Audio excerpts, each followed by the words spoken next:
नमस्कार साथियों, अपना टाइम क्लासेज में आप सभी का स्वागत है। आज आप सभी को फलों एवं सब्जियों में कड़ुआहट एवं तीखापन किस पिगमेंट की उपस्थिति के कारण होता है, आइए उस पर चर्चा करते हैं। सबसे पहले ये जान लिया जाए कि टमाटर का रंग लाल क्यों होता है। टमाटर का लाल रंग किस पिगमेंट की उपस्थिति के कारण होता है? ध्यान देना, लाइकोपीन के कारण, लाइकोपीन के कारण होता है। टमाटर का लाल रंग जो है लाइकोपीन पिगमेंट की उपस्थिति के कारण होता है। और नोट करना, आंवले में जो कसैलापन होता है, आंवले में जो कसैलापन होता है किसकी उपस्थिति के कारण होता है? तो नोट करना, टैनिन के।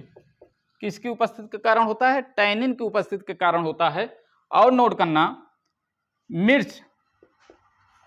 मिर्च का जो लाल रंग होता है ये क्यों होता है, किस पिगमेंट की उपस्थिति के कारण होता है? नोट करना, कैप्सेथिन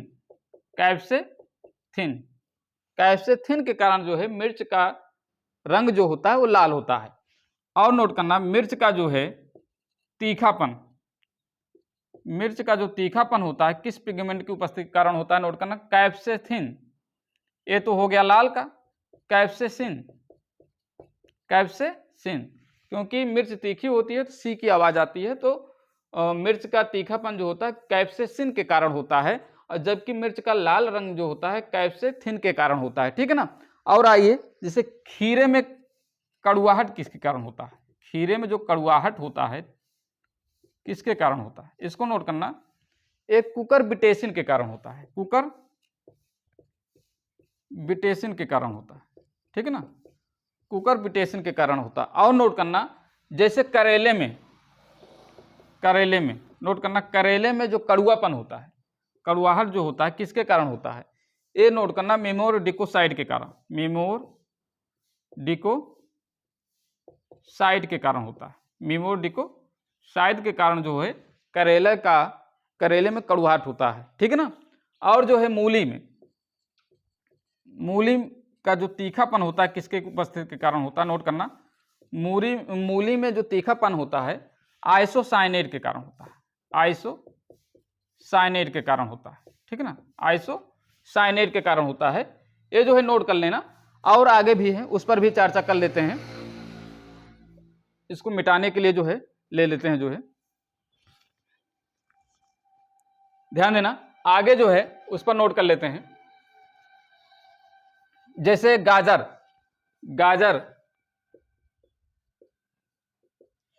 का नारंगी रंग, नोट करना, गाजर का नारंगी रंग किसके कारण होता है? नोट करना, कैरोटीन के कारण होता है। और नोट करना, गाजर का जो लाल रंग होता है किसके कारण होता है? गाजर का लाल रंग जो होता है इसको नोट करना, एंथोसाइनिन के कारण होता है, एंथोसाइनिन के कारण होता है। नोट करना, एंथोसाइनिन के कारण जो है गाजर का जो रंग होता है वो लाल होता है। और आगे नोट करना, जैसे प्याज का लाल रंग किसके कारण होता है? ये भी नोट करना, प्याज का जो लाल रंग होता है ये भी एंथोसाइनिन के ही कारण होता है।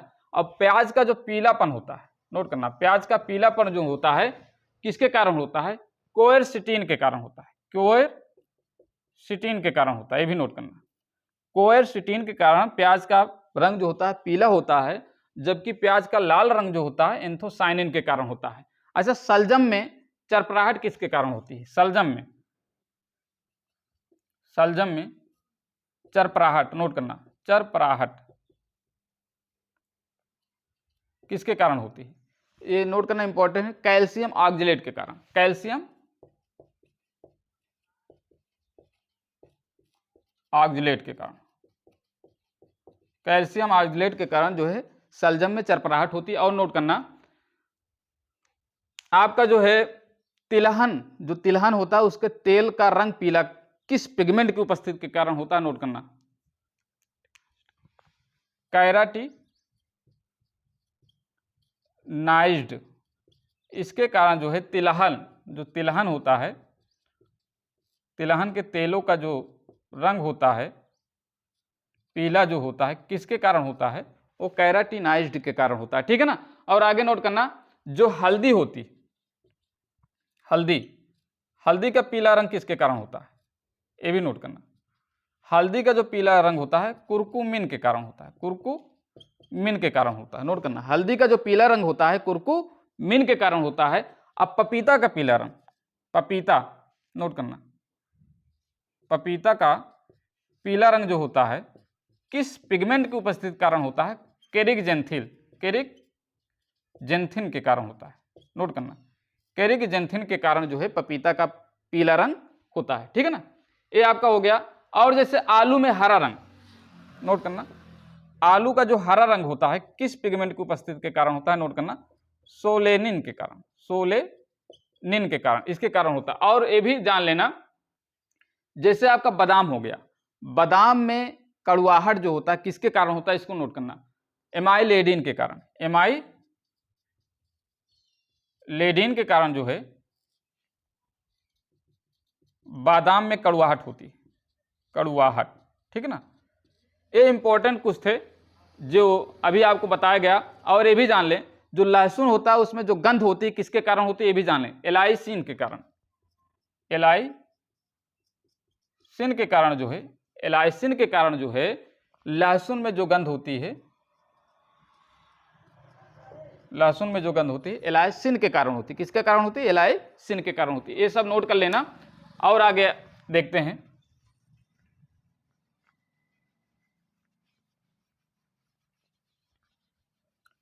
अच्छा, देखा जाए कुछ जो पादप हैं उनसे कौन कौन सी औषधि प्राप्त की जाती है उसके बारे में चर्चा कर लेते हैं। जैसे कवक, नोट करना, कवक, तो कवक से पेनिसिलिन बनाई जाती है। क्या बनाई जाती है? पेनिसिलिन, नोट करना, इंपॉर्टेंट है। कवक से क्या बनाई जाती है? पेनिसिलिन औषध बनाई जाती है। और ध्यान देना, सिनकोना, सिनकोना नामक पौधे से, मतलब इसकी जो छाल होती है, नोट करना, इसकी छाल से कुनैन नामक दवा बनाई जाती है। कुनैन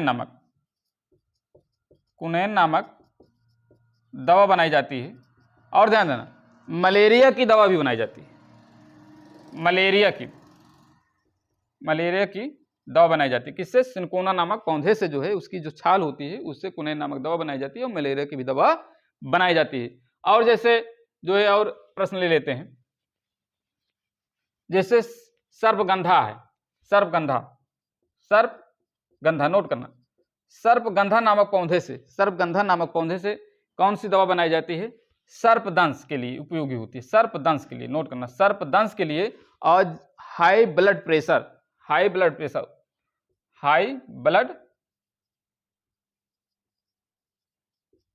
प्रेशर के लिए जो है ये उपयोगी होती है। सर्पगंधा जो पौधा है ये सर्पदंश के लिए उपयोगी होती है और हाई ब्लड प्रेशर के लिए भी उपयोगी होती है। हाई ब्लड प्रेशर के लिए भी ये उपयोगी होती है। और ध्यान देना, अश्वगंधा जो होता है, अश्वगंधा, ये भी नोट करना, इनकी जड़ों से आयुर्वेदिक औषध बनाई जाती है। अश्वगंधा की जो जड़ होती है इससे जो है आयुर्वेदिक औषध बनाई जाती है। ठीक है ना। और देख लेते हैं, जैसे कुछ और पदार्थ हैं, जैसे आपका जो है चाय हो गया। अच्छा, चाय में कौन सा पदार्थ पाया जाता है? थीन नामक पदार्थ पाया जाता है। चाय में कौन सा पदार्थ? थीन नामक पदार्थ पाया जाता है। जैसे काफी में देख लिया जाए, काफी में कौन सा पदार्थ पाया जाता है? इसको नोट करना, कैफीन नामक पदार्थ उत्तेजक रूप में प्राप्त होता है। कैफीन नामक उत्तेजक पदार्थ जो है काफी में प्राप्त होता है। और जैसे नोट कर लिया जाए, अफीम में क्या पाया जाता है? अफीम में मार्फिन, नोट करना, मार्फिन नामक क्षार पाया जाता है। ठीक है, मार्फिन नामक क्षार जो है ये अफीम में पाया जाता है। और काफी में कैफीन नामक उत्तेजक पदार्थ पाया जाता है और चाय में थीन पाया जाता है। और एक है तंबाकू, नोट करना, तंबाकू में क्या पाया जाता है? निकोटीन पाया जाता है। निकोटीन पाया जाता है। ये कुछ प्रमुख पादप थे जिनसे जो औषधियां प्राप्त होती हैं उनके बारे में चर्चा की गई है। और आगे देखते हैं, ध्यान देना, जैसे केसर का उत्पादन सबसे ज्यादा कहाँ किया जाता है? केसर का, नोट करना, इंपॉर्टेंट है। केसर का उत्पादन जो है जम्मू कश्मीर में किया जाता है। कहाँ किया जाता है? जम्मू कश्मीर में। और नोट करना, आलू क्या है? एक तना है। आलू क्या है? एक तना है। सबसे पुराना फल क्या है? पुराना फल, सबसे पुराना फल, नोट करना, सबसे पुराना फल क्या है? नोट करना, सबसे पुराना फल जो है आपका खजूर है। सबसे पुराना फल खजूर है। गरीबों का सेब किसे कहते हैं? गरीबों का सेब, नोट करना, गरीबों का सेब किसे कहा जाता है? अमरूद को। गरीबों का सेब अमरूद को कहा जाता है। और अनाजों की रानी, अनाजों की रानी किसे कहा जाता है? अनाजों की रानी किसे कहा जाता है? मक्का को। अनाजों की रानी मक्का को कहा जाता है। और ध्यान देना, मसालों की रानी, मसालों की रानी जो है इलायची को कहा जाता है। इलायची को, मसालों की रानी इलायची को कहा जाता है। और चावल का कटोरा, चावल का कटोरा, नोट करना, इंपॉर्टेंट फैक्ट है ये सब, महत्वपूर्ण तथ्य के बारे में चर्चा कर रहे हैं। चावल का कटोरा छत्तीसगढ़ को कहा जाता है। किसको कहा जाता है? छत्तीसगढ़ को कहा जाता है। सोया प्रदेश किसको कहा जाता है? सोया प्रदेश, नोट करना, सोया प्रदेश जो है एमपी, मध्य प्रदेश को कहा जाता है। किसको कहा जाता है? मध्य प्रदेश को सोया प्रदेश कहा जाता है। और नोट करना, इसको मिटा देते हैं, इसको नोट कर लिए, ध्यान देना, जो कह सकते हैं जो है केंद्रीय चावल शोध संस्थान कहाँ है? केंद्रीय चावल शोध संस्थान कहाँ है? नोट करना, केंद्रीय चावल शोध संस्थान ये जो है आपका कटक में है। कहाँ है? कटक में। नोट करना, केंद्रीय चावल शोध संस्थान कहाँ है? कटक में। अच्छा, अंतरराष्ट्रीय चावल शोध संस्थान, नोट करना, अंतरराष्ट्रीय, अंतरराष्ट्रीय चावल शोध संस्थान ये कहाँ है? मनीला, मनीला फिलीपींस में, फिलीपींस में, नोट करना, फिलीपींस में है, मनीला फिलीपींस में है। अच्छा ये बताओ, मशरूम, मशरूम क्या है? मशरूम एक फंजाई है। मशरूम क्या है? एक फंजाई है। अच्छा ये बताओ, कच्चे गाजर किसका स्रोत है? कच्चा जो गाजर होता है किस विटामिन का स्रोत है? कच्चा गाजर, कच्चा गाजर जो है विटामिन ए का स्रोत है। किसका स्रोत है? विटामिन ए का स्रोत है। और अगर चावल को पॉलिश कर दिया जाए, ध्यान देना, पॉलिश किए गए चावल में कौन सा विटामिन नष्ट हो जाता है? नोट करना, विटामिन B1, विटामिन B1 जिसका रासायनिक नाम थायमीन है, थायमीन है। नोट करना, जिसका विटामिन का नाम, रासायनिक नाम थायमीन है। विटामिन B1 चावल किए गए, मतलब पॉलिश किए गए चावल में विटामिन B1 नष्ट हो जाती है, ठीक है ना। और जैसे रेशम का कीड़ा जो होता है उसे क्या कहा जाता है? रेशम के कीड़ों को क्या कहते हैं? नोट करना, रेशम के कीड़े को क्या कहते हैं? कोकून कहते हैं। क्या कहते हैं? कोकून। और ये ध्यान देना, रेशम का कीड़ा जो होता है इसे कोकून कहा जाता है। और यह शहतूत की पत्तियों का भाजक होता है। शहतूत की पत्तियां जो होती हुई उनका ये भाजक होता है। शहतूत की पत्तियों का ये भाजक होता है। और ध्यान देना, मसालों का बगीचा किसे कहते हैं? मसालों का बगीचा, मसालों का बगीचा किसे कहा जाता है? नोट करना, मसालों का बगीचा जो है आपका केरल है। क्या है? केरल है। मसालों का बगीचा केरल है। और नोट करना, अंगूर का बगीचा किसे कहते हैं? अंगूर का बगीचा, नोट करना, अंगूर का बगीचा जो है नासिक को कहा जाता है। किसको कहा जाता है? नासिक को कहा जाता है, ठीक है ना। और ध्यान, तारपीन जो होता है, तारपीन, नोट करना, तारपीन, तारपीन जो होता है चीड़ के पेड़, चीड़ जो पेड़ होता है, चीड़ के पेड़ के रेजिन से प्राप्त होता है। चीड़ के पेड़ के रेजिन से प्राप्त किया जाता है, ये भी नोट करना। और आपका जो है जैसे कृत्रिम वर्षा का आधार क्या है? कृत्रिम वर्षा का आधार क्या है? इसको नोट कर लें। कृत्रिम वर्षा का आधार क्या है? इसको नोट कर लें। कृत्रिम वर्षा का जो आधार है, ध्यान देना, प्रोपिलीन ऑक्साइड गैस है। प्रोपिलीन ऑक्साइड गैस है। प्रोपिलीन ऑक्साइड गैस है। किसका? कृत्रिम वर्षा का जो आधार है प्रोपिलीन ऑक्साइड गैस है, ठीक है ना। अच्छा ये बताओ, यूरिया में जो है नाइट्रोजन कितने प्रतिशत होता है? यूरिया में, यूरिया में नाइट्रोजन जो होता है 46% होता है। नाइट्रोजन, ध्यान देना, नाइट्रोजन जो होता है 46, यूरिया NH2CO NH2, नोट करना, NH2CO NH2, इसमें जो है नाइट्रोजन 46% होता है। और किस रूप में होता है? एमाइड के रूप में, एमाइड के रूप में होता है। किसके रूप में? एमाइड के रूप में जो है यह होता है। अच्छा ये बताओ, नाबार्ड की स्थापना कब की गई थी? नोट करो, नाबार्ड की स्थापना कब की गई थी? इसको मिटा देते हैं, नोट करना, नाबार्ड की स्थापना, नाबार्ड की स्थापना 12, ध्यान देना, 12 जुलाई 1982 ईस्वी में की गई थी। 12 जुलाई 1982 ईस्वी में नाबार्ड की स्थापना की गई थी। किस समिति की सिफारिश पर? शिवरामन समिति की सिफारिश, शिवरामन, ध्यान देना, शिवरामन समिति की सिफारिश पर नाबार्ड की स्थापना की गई थी, ठीक है ना। अच्छा, चिपको आंदोलन का संबंध किससे है? चिपको आंदोलन, नोट करना, चिपको आंदोलन का संबंध किससे है? नोट करना, चिपको आंदोलन का संबंध वृक्षों को कटाई मतलब वृक्षों की कटाई को रोकने के लिए, वृक्षों की कटाई को रोकने के लिए, नोट करना, वृक्षों की कटाई को रोकने के लिए। चिपको आंदोलन का संबंध जो है वृक्षों की कटाई को रोकने के लिए है। और ये भी नोट करना, इसके आरंभकर्ता कौन थे? सुंदरलाल बहुगुणा, सुंदरलाल बहुगुणा थे, सुंदरलाल बहुगुणा थे, ठीक ना। और ये भी ध्यान देना, भारतीय कृषि के जन्मदाता कौन है? भारतीय कृषि के जन्मदाता एमएस स्वामीनाथन है, एमएस स्वामीनाथन, नोट करना, एमएस स्वामीनाथन। अच्छा, और एक चीज बताइए कि कौन सा ऐसा जानवर है जो अधिक मात्रा में नमक का सेवन करने के बाद भी उसका रक्तचाप उच्च नहीं होता है? कौन सा ऐसा जानवर है जो अधिक मात्रा में नमक का सेवन करता है फिर भी उसका रक्तचाप उच्च नहीं होता है? वो है आपका ऊंट, रेगिस्तान का जहाज। किसे कहा जाता है? ऊंट को कहा जाता है, ठीक है ना।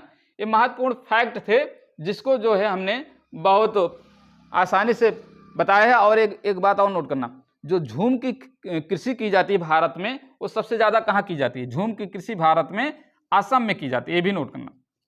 झूम की कृषि भारत में कहाँ की जाती है? असम में की जाती है। और एक पॉइंट और नोट करना, काली मिट्टी को, नोट करना, काली मिट्टी को ही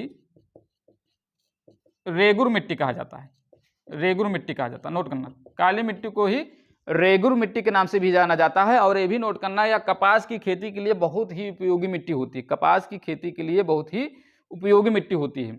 आलू एक प्रकार का तना है, ये भी जान लेना, आलू क्या है? एक प्रकार का तना है, ठीक है ना। ये बहुत महत्वपूर्ण प्रश्न थे जिनके बारे में जो है चर्चा की गई। और ये भी जान लें, सबसे ज्यादा प्रोटीन किसमें होती है? सबसे ज्यादा प्रोटीन सोयाबीन में होती है। किसमें होती है? सोयाबीन में, ये भी नोट करना, सबसे ज्यादा प्रोटीन किसमें होती है? सोयाबीन में होती है। अच्छा, ये बताओ कि जो है कमेंट करके कि चीनी मिलों की संख्या किस राज्य में सर्वाधिक है? चीनी मिलों की संख्या किस राज्य में सर्वाधिक है? कमेंट करके बताना। चीनी मिलों की संख्या, चीनी मिलों की संख्या सबसे ज्यादा किस राज्य में है? उत्तर प्रदेश में है कि महाराष्ट्र में है? ध्यान देना, यूपी में है कि महाराष्ट्र में? इसको कमेंट करके बताना, ठीक है ना। आज के लिए इतना ही। नेक्स्ट वीडियो में हम अगला टॉपिक लेकर आएंगे। अगर आप हमारे चैनल पर नए हैं तो चैनल को सब्सक्राइब करें, बेल आइकन को प्रेस करें ताकि हमारी वीडियो का नोटिफिकेशन आप तक सबसे पहले पहुंचे। और इसको ज़्यादा से ज़्यादा शेयर करें। जो गलती हो रही हो उसको सुझाव देने की कृपा करें। धन्यवाद।